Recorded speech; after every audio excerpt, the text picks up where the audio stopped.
Perang Hamas dan Israel disebut semakin meluas sehingga Israel kini diambang bentrok langsung melawan Hizbullah Lebanon. Namun jika hal itu terjadi, Israel dinilai akan kiamat bahkan dalam hitungan menit. Sebab rudal-rudal presisi Hizbullah dinilai akan melenyapkan pelabuhan, bandara hingga ladang-ladang gas Israel. Dilansir dari Pars Today via Tribun News pada Senin 10 Juni 2024, dugaan tersebut disampaikan oleh mantan Kepala Departemen Intelijen dan Operasional Mossad Haim Tower.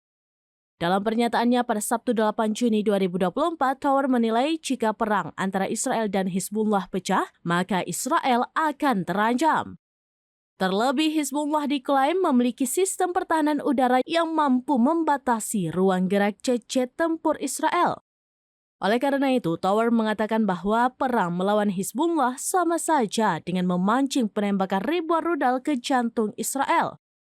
Kemampuan tempur Hizbullah sendiri diklaim mampu melenyapkan seluruh wilayah Israel, termasuk bandara-bandara militer, pelabuhan Haifa, dan markas-markas militer Israel. Dalam kesempatan itu, Haim Tower pun memperingatkan bahwa rudal-rudal presisi Hizbullah bisa menghancurkan ladang-ladang gas Israel, di mana dampaknya sangat fatal sebab bisa menghancurkan Israel hanya dalam hitungan menit.